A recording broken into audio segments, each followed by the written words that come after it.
Kalian udah lama di sini? Iya, udah lumayan sih sejaman. Dari mana, Bing? Biasa, dari kantor. Oh, lu udah pesan? Ah, boleh, boleh. Mbak, es cekeknya satu ya. Oke, Mbak.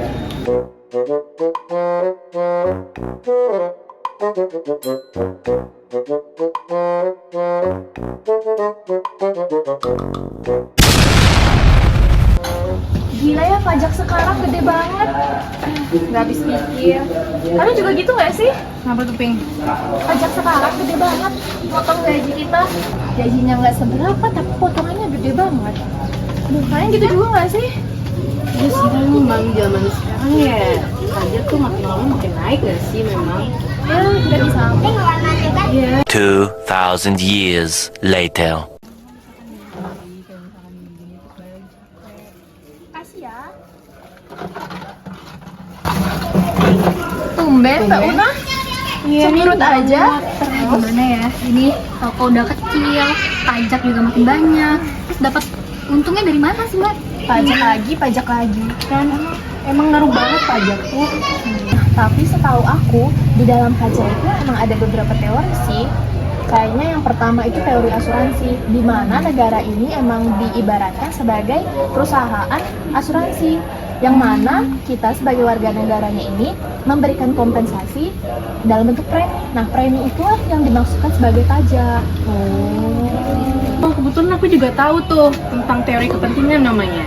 Apa tuh teori kepentingan? Nah, kalau teori kepentingan itu tuh kalau seseorang semakin besar kepentingan dalam suatu negara, nah maka kepentingannya itu untuk mengeluarkan pajak itu akan semakin besar. Kalau kepentingannya itu kayak misalkan seberapa banyaknya atau seberapa besarnya kekayaan yang dia punya, terus nanti itu yang bakal dia keluarkan untuk membayar pajak. Nah, kalau di Indonesia ada tuh namanya pajak progresif. Nah, kalau misalkan untuk semakin besar penghasilan seseorang, maka persentase penghasilannya itu bakal dikurangin oleh pajak itu sendiri. Tapi kenapa ya aku merasa negara tuh membebankan pajak tuh besar banget sih? Lihat nih, ini cuman tokonya kecil gitu kan, terus bayar pajaknya mahal. Padahal sehari-hari ya dapat uangnya cuma dari toko kecil ini jualan di tengah komplek kan. Kayak kita tuh nggak merasakan dampaknya gitu. Benar sih, tapi setahu aku ada yang namanya teori daya pikul.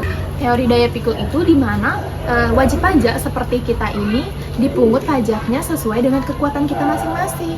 Jadi sebenarnya udah sepas-pasnya pendapatan kita sih. Saya tahu juga nih teori kewajiban mutlak. Lah, itu apa lagi tuh teori kewajiban mutlak? Teori kewajiban mutlak adalah negara mempunyai hak untuk masyarakat membayar pajaknya untuk pada negara. Dalam teori daya beli, kemaslahatan masyarakat tetap terjamin jika masyarakat membayar pajak pada negaranya. Oh, jadi gitu ya. Tapi setelah aku rasa-rasain, kayaknya aku juga kayak tahu sih pajak itu gunanya untuk apa. Soalnya dalam beberapa tahun terakhir kayak jalan daerah sini kan udah diperbaiki gitu. Terus anak-anak itu kan kalian lihat kan kayak sudah berpendidikan, dan sekolah itu juga udah berpendidikan yang layak sih. Kalau setelah dipikir-pikir emang benar sih, walaupun saat membayar pajak itu terasa sangat memberatkan. Berat. Tapi kalau dipikir-pikir itu kan investasi masa depan ya. Dan juga kalau misalkan ada kenaikan pajak, kayak misalkan Mbak nih lagi jualan kayak gini, kayak misalkan pajak naik tuh, kan ada kabar-kabar terbaru 12% gak sih? Nah, itu tinggal Mbak naikin aja sih harga barangnya, kan kita juga dapat untungnya juga ya. Jadi kalau walaupun pajak naik ya produk kita juga seharusnya ikut naik dong. Karena ya mau untung dari mana lagi kan? Iya, betul banget. Jadi, kenapa harus bayar pajak? Karena pemungutan pajak itu bukan tanpa alasan. Melalui 5 teori utama, yaitu teori asuransi, teori kepentingan, teori daya pikul, teori bakti, dan teori daya beli, teori-teori ini menciptakan kerangka kerja yang komprehensif untuk memahami justifikasi pemungutan pajak, memastikan bahwa sistem perpajakan tidak hanya adil, tetapi juga berfungsi untuk kesejahteraan umum dan pembangunan negara. Dengan demikian, pemungutan pajak dapat dianggap sebagai instrumen penting dalam mencapai tujuan sosial dan ekonomi suatu negara. Akhir kata, ke pasar membeli ikan segar dari Samudra Hindia. Terima kasih sudah menyaksikan. Jangan lupa bayar pajak ya.